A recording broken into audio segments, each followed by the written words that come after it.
Welcome to the Floss. My name is Gabe Gary, and on this interview feature episode, we have, as of about a week ago, one of my new coworkers in the advertising world. And if you're a comedian listening to this, you definitely know who this guy is because if you ever saw him, you'd probably whip your dick out and do anything to get on a show.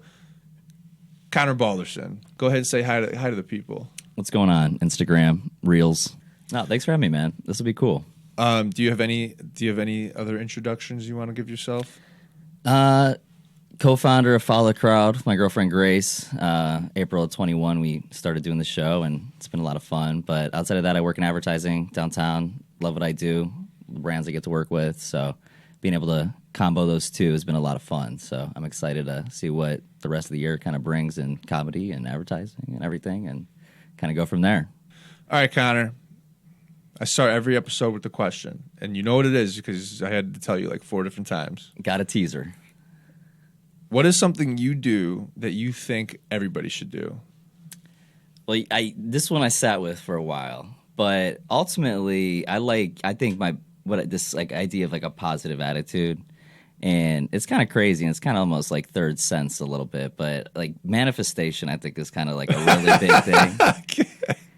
And like no BS. Like I feel like everybody should do that, you know? Like it started a long time ago. Like I remember first like doing that as a child. You know, I used to go to this basketball camp. Yes, I can. Basketball camp was the camp.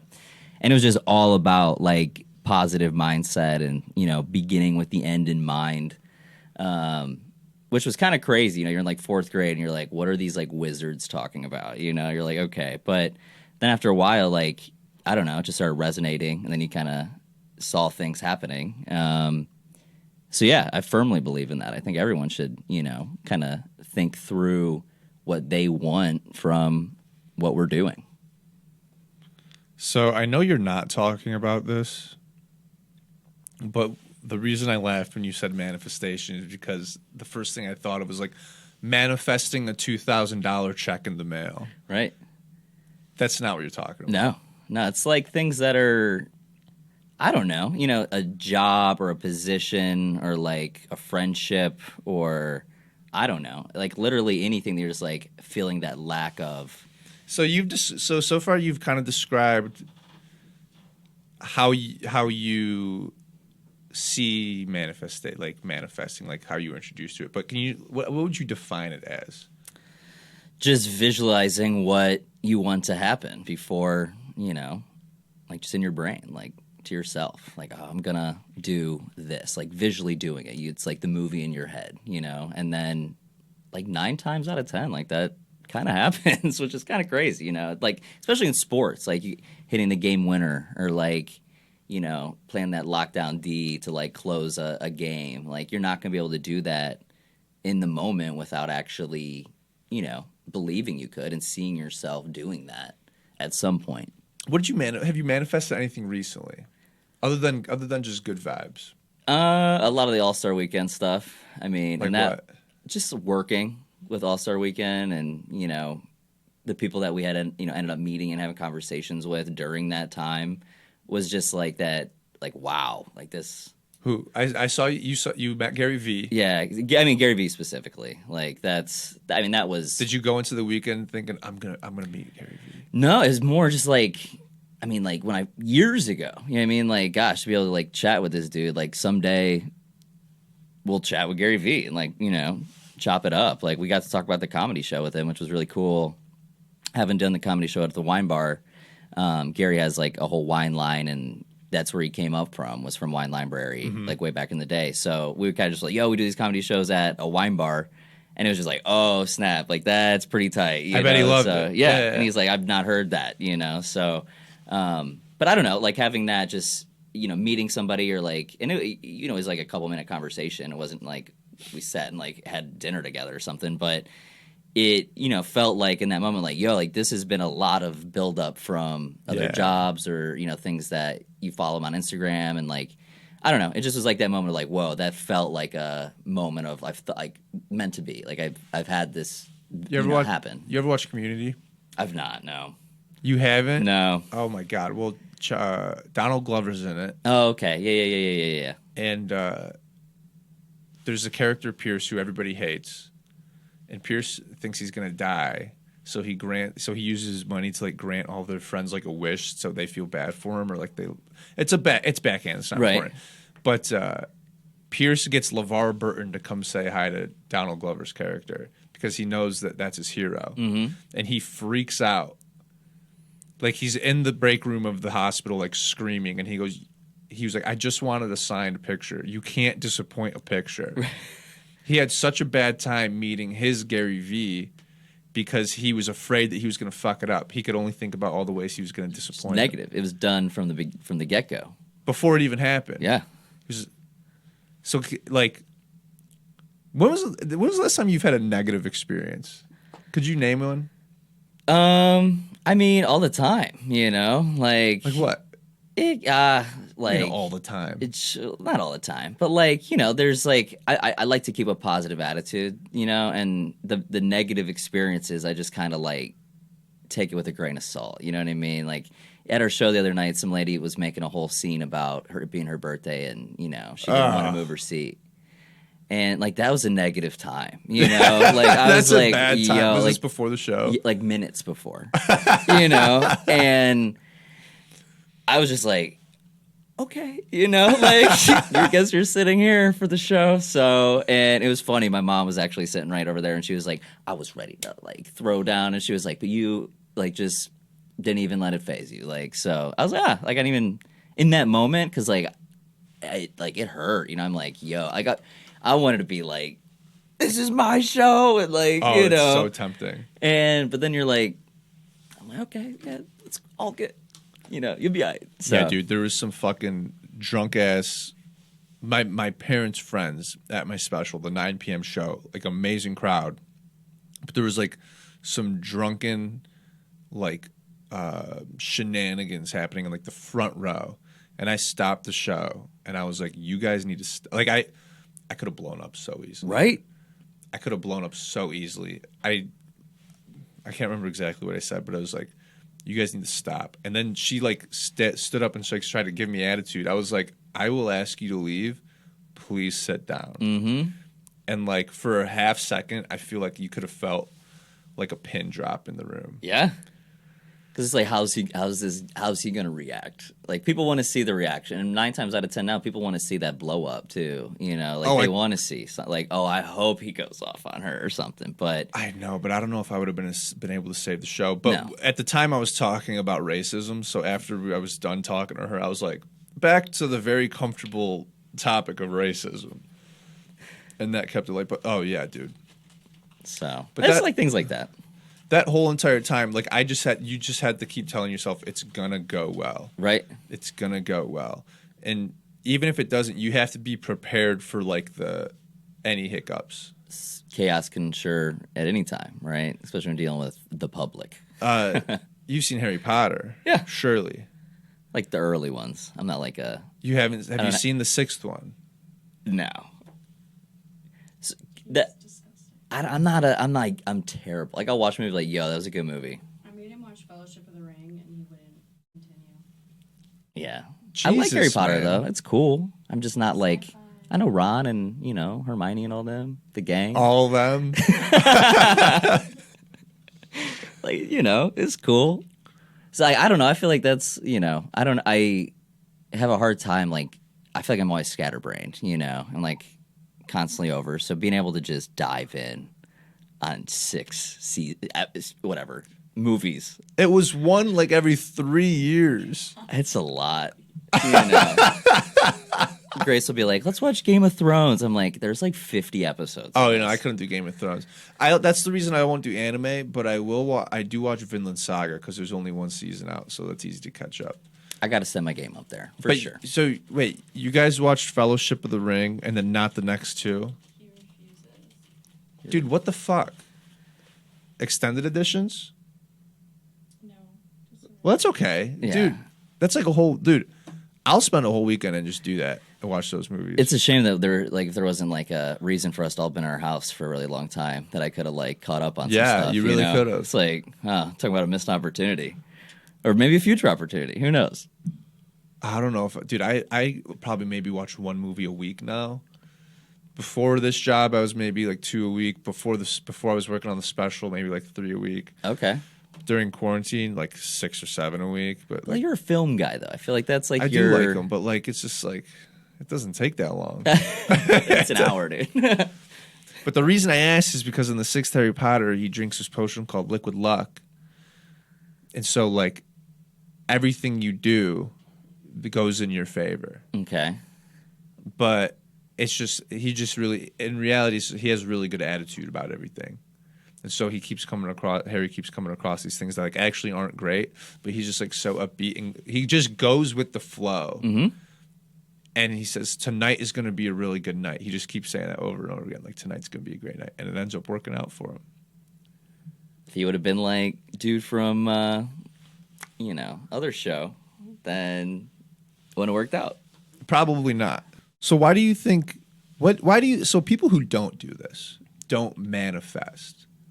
Well, actually, hold on. I kind of want to break this down because you just manifest good vibes. You're like, things are going to go my way. I've been straight and white my entire life. Why would they start going south now? Honestly, too, That's at least half of it. and that's something that is kind of like you hear people say, like, I already, I have everything I could ever ask for, and I acknowledge that, you know what I mean? Yeah. I'm not like using that, I'm aware of it, but I feel like having that be something that's like, it's just in the conversation, but it's like, and I'm at least you just gotta be aware of it. I feel like, and that's like all that matters, Well, I feel like so. I feel like most of our adult temperaments and behaviors are based off of what happens when we're kids. Mm-hmm. So if you have a pretty good upbringing, as most straight white men have, you don't really have reasons to be pessimistic about a lot of situations because for most of your life, things have turned out pretty well. Really good point. But if you got cigarettes put out of your arm, or you you watched your mom not eat bologna sandwiches while you ate bologna sandwiches, you're gonna have kind of a negative outlook on life. And we're not so true. And we're not gonna shit on those people. Who I want to shit on are the people who have had the good upbringing, the suburban upbringing, the private schools, the good colleges, and they still choose to just constantly be negative. Yes. And have a bad attitude, and they play the victim to capitalism. Like it's like capitalism is so bad, we're all gonna die because of climate change. I might as well not even get out of my bed till noon anyway. Why? Why do you think you're having a bad time? It's because you have such a shitty outlook. Yep. It literally starts with that, and it's hard. Those I'm not people speaking have from everything perspective, going so- for them. No, Right. dude, I know these people.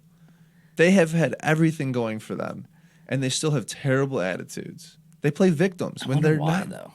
Like, I don't know. I feel like I don't just being honest, I don't really associate with anybody that is kind of like a Debbie Downer. I feel like everybody in like our inner circle. I and just see them crew- on Twitter. right? I But I don't know, and on Twitter for sure, and whatever. Like, and they exist. Like, even I guess more not friends, but like peers. You Sure. see it. So Yeah. But you do kind of be like, or if I go back, if you're in another city or something, you're just like, dang, like, my favorite is the people that were big in high school that didn't leave like their little town, But That's a classic. But I feel like that negative kind of mindset, is in that deeply though, because it's like, oh, I will never be able to kind of. I'm 50-50 with you on this one because a lot of people I know from my hometown they're like some of the happiest people because they know what they want. Like 3 kids, or whatever, If that's what they married, want. and I was just talking to Jeff. I had coffee with Jeff, and he was like one of my best friends. I think they're pushing 40. It's like one of my best friends. All he does is he plays in hockey leagues year round, and he does odd jobs to pay for the hockey leagues. No kids, no girlfriend, no nothing. He goes, he's the happiest person I know because from the time he was like 15, he knew exactly what he wanted, which was to play hockey. here he is, still being able to kind of make it happen. So and I don't know what I want I don't know what I want. I know like things I want. Like I do want a wife and kids and certain things, but like overall, I don't know what I want philosophically. I feel like you might not either. No. But when you know that for the weekend you want to have a good time at All-Star Weekend and meet someone cool like Gary Vee and talk to them, like that's what you want. If that's what your main focus is, you're going to be pretty fulfilled. Even if you never met him, I feel like you would still be okay and happy with the fact that, like, you know, it's not the end of the world, but I still had a good time during the hunt, like during the process. But if that was what you wanted, but the whole time you were just thinking, oh, I hope they don't tow my car because I parked in a bad spot. Like if that was just on your mind the whole time, it doesn't matter what you want. It's just going to distract you. Just the distraction and just it being a negative thing, like a burden almost. And then you're at the place and you guys want to go to this next bar and get drinks? It's like, oh, I don't know. My car's kind of close here. It's just one tiny little thing take your mind off of your focus can just ruin everything. Yeah. And I mean, is that like being prepared, or is that, you know, I don't know. It just goes back to being in the moment, right? Like, you know, in any situation, though, kind of like how those, you know, like that, the story I mentioned of the lady freaking out at the show, like that could have ruined the show. But it was just like a little blip, and it's just like, what did you want? Did you want this lady to shut up, or did you want to put on a good show? I mean, it was the show, right? Like I didn't even know this. So that was your main focus. Yeah. I want to put on a good show. Now, this lady throws a wrench in that. You could have put her in your place, and you would have been absolutely right. But then the whole time during the show, you might have been thinking, could this have been a better show if I didn't do that? Yeah. Could have killed the vibe even for other people, like bad taste in their mouth or whatnot. Mm-hmm. And it even wasn't even that big of a deal, you know? It's like, but it's just like the delivery of. But you made a play in favor of the higher goal. Yeah, definitely.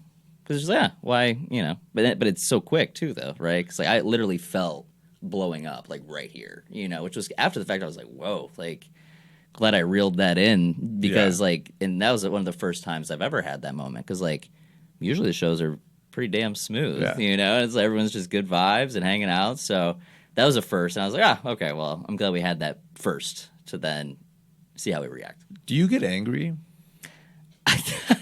It'd have to be something really deep to like, I don't know.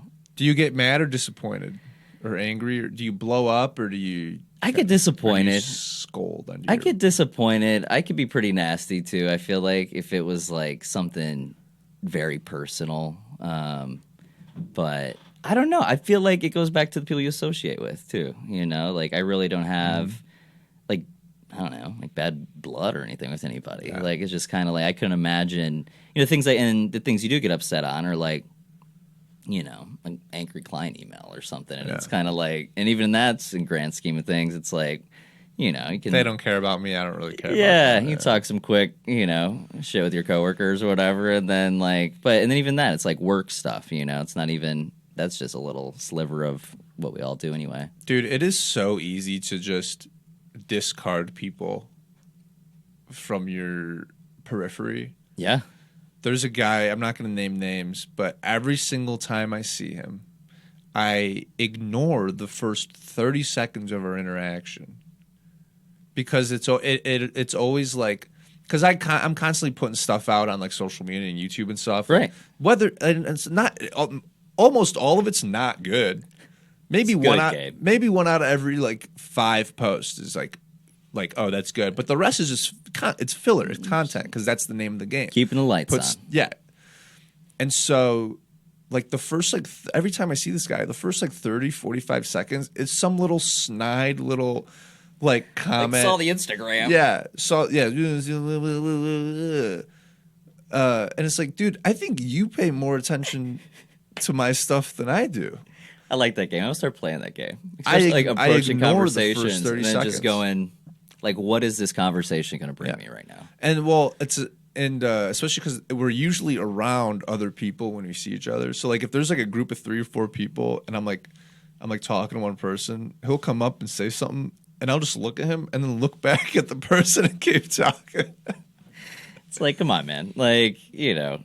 I don't know, and that's easy to. I think, like, I love that the peripherals, like, you have them on. Why not? You know, it's like the blinders for horses when they race. Like, it's just what do they want? They want to get to the finish line. Yeah. Everything else is not important. And there's times you can, you know, I don't know.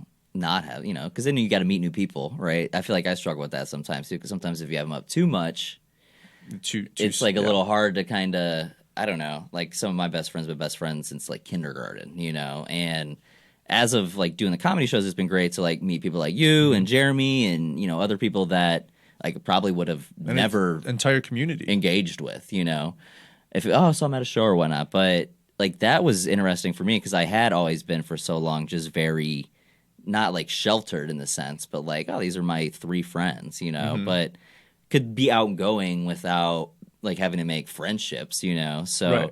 It's networking. Right. But I feel like that balance of like networking, but then knowing when you can actually have rapport with somebody and be like, like Gabe actually is a pretty damn cool dude. Yeah.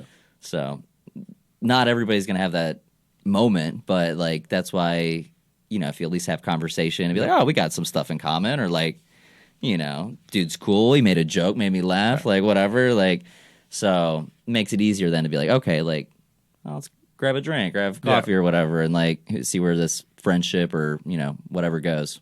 You use the term "good people" more than anybody our age should, but it's like it's the best way to describe somebody, like just like that. It's a good person, They're good people. Yeah, it's not hard, right? Like there's bad people. I feel like even but like if people are able to at least acknowledge that, I feel like it's kind of like, okay, it makes it a little easier to, like, someone's not always trying to get you, or someone's not always trying to, like, there's going to be trolls and haters and all of that stuff too. But, like, I don't know, if you're able to have conversation and, they're actually, 9 times out of 10, you'll find out probably like, And what's cool too is those are the type of people that when you need something, like going back to the first conversation, needing something, then it's always like bad vibes. You have that conversation, you're like, they're good people. Mm-hmm. Then you start being like, hey, do you want to be on the show? Or like, hey, do you want to help me do this? Or like, hey, like I should connect you with somebody that like, and I feel like when people just out the gate are like, yo, I need this, or throw me on, or, you're like, but then like if you have conversation, and then there's been some people that have just been just good people. First time I met them and been like, they were on the show that night. I didn't even know who they were, but like, I was like, like, that was a good person, like open. They politely, were cordial, introduced themselves. Like, it's not hard to just talk kind about of be Paul like, Henry, aren't you? I am. Yeah. I am. Paul was really polite. He was one of the, like, I've never had somebody just that. I was kind of like, I don't even know how he got on the show after the fact. You know what I mean? I was kind of like, what just happened? He just kind of snaked his way out. Like, but it was me, like us, like, but it was just in that, like, I never felt something that, like, I'm just as him an example, like that authentic to. He's extremely authentic. Just be nice, like, just good people. Yeah. So to bring this around to the caboose or whatever, we talk about manifestation. We talked a little bit about like, a lot of the good vibes come from having a focus and a goal, so you could like take things on. So I feel like when those people we were shitting on, I was shitting on, and you just kind of let me do it, you're probably just as guilty then. Honestly. The bystanders are just as guilty as the Nazis, you know what I'm saying? Sheesh. Do you think perhaps maybe the people that put out bad vibes do so because they don't know what they want? So how could they put their focus on it? Like how I'm a believer that, work not in the sense of 9 to 5 office job that you hate, but like work in the sense of making progress towards something is like human beings need that. Oh yeah. You need to have something you're working on, like a project. It's like in our DNA. Back when we didn't have society, that project was finding food. And if you weren't finding food, what the hell were you doing? Yeah, providing. Like, we have so much provided for us. You need to find a way to fulfill your time heartily. Yeah. I don't know. I feel like Virgil Abloh, I forget the number, but he has something where he says he's constantly working on 6 projects or things at a time. Always 6. I think the number 6 might be 5, whatever. But it's a number that's like I was like, dang, because you got to be that dedicated. Zoned in. 6 things. But if you're on 1 thing or 2 things, it's actually not that much. Right, but like 1 or 2, you could overcompensate. Like sometimes it's nice to step away and be like, oh yeah, Then you come back to it a fresh set of eyes, or like, if you're doing a flyer or something, I'll be like, yo, this is dope. Then you come back to it and it's like, nah, like that wasn't it. So, but having different, like you said, finding different work, but then finding that balance could actually be helpful, that you have more things going at once. So I thought that was cool when he said that. I was like, dang, like I need another part of that too. Is his Harvard speech that he gave, is where he talks about this. But I had watched that because it's online on YouTube or whatever, and that partially was where Follow the Crowd came in too, because I was like, we need something like another substance thing, like a brand, or we didn't know what it was, like, but I was like, we need another avenue kind of going. And I mean, it was partially because when I, hearing Virgil say that, I was like, wow, like we got to step it up. It's not just your 9 to 5. That should be your dedicated focus. Yeah, we're a big fan of commencement speeches here on the Floss. Now, it's not just your 9 to 5. You need something else. That's where the divisiveness of this philosophy comes in with our generation, because like you have hustle culture, which is very close to what we're talking about, where you get done with your 9 to 5 that you hate and you bust your ass on the side so you can quit your 9 to 5. The reason Virgil can work on 6 projects is because he doesn't have the 9 to 5. Like those pay his bills. Yep. And that wouldn't be that hard to do, because if you're writing a book, writing a movie, writing a song, producing music, like you could spend 2 hours a day on each of those things and make incredible progress. Totally. But also I feel like when I say like human beings need to be working on something, it doesn't have to be a project that requires technical skill and is devoted to making money. Hobbies. Have a hobby. Health. Yoga is a huge one. People have jobs that they may or may not dislike, but they know when they get home they're going to get to work on their yoga. And not just yoga for the sake of doing yoga, but yoga for the sake of, getting better at yoga. Right. Improving themselves, the skill of it, whatever. My girlfriend Grace has been trying to get me to do some yoga for a while, so I feel like being able to have, like, I like what you're saying with that too, because I get stuck up a lot in the 6 projects, and it's like projects to me. Right. Well, I'm the same way. I'm the same way. I like giving myself deadlines and material outputs, but like not everybody's like that. But everybody needs something to work on. Right. Whether it's themselves, whether fucking woodworking, clean the house. If you're looking forward to, if you like having a clean house and you like cleaning, and you're having a bad Thursday at work, but when you get home you're gonna get to clean that house, not have to clean the house, that change in words is huge. Right. I get to clean the house. I get to make the space in which I live in a nicer place. So when the weekend comes, I can really relax. Right. Maybe I just really want to relax. I want to step away from my projects. That's something to look forward to. But when the only thing you do is stare at your phone, you don't have plans, you don't have goals, you don't have anything, you're not making progress in anything. You're not even having your own original thoughts. You're just scrolling. Aimlessly. I feel like being able to have those other moments where, you work on a bunch of clients or whatnot, and you have everything else going on in life, but having the moments where you're able to do the things that aren't necessarily like tangible, or they feel huge, like I don't work out at all, Yeah, I got that from my girlfriend's trying to get me to try yoga. So, for me, I need to do a better job, like not getting deep into projects and finding like other projects that aren't work or like task related for somebody else. Like it's time to do stuff for, us sometimes, me. Dude, pro tip: put all your electronics somewhere in your house and go take a walk outside with nothing on you. 20 minutes. It's not even that long. It's probably huge. After it's 2, it's so probably like, nice. damn, that felt good. It's so nice. You can't touch your phone. It's at the house. Do it. I got to. Like it's literally one of my biggest things that, and then you get the notifications too, like, oh, screen time. Fuck that. Down, Take the whatever. watch off too. Like, go walk outside with the watch doesn't help. Right. I refuse to get an Apple Watch. That is the Floss. All right, that was the end of episode 1. You plugged your stuff at the beginning. Go ahead and plug your stuff one more time. Yeah, no, thanks for having me, Gabe. Connor Balderson from Follow the Crowd Comedy, one half of co-founder. So next show, April 23rd, which probably at this point will already have happened. So Yeah. all good though. But yeah, check us out on Instagram at Follow the Crowd Comedy. My Instagram's at WhatUpCB.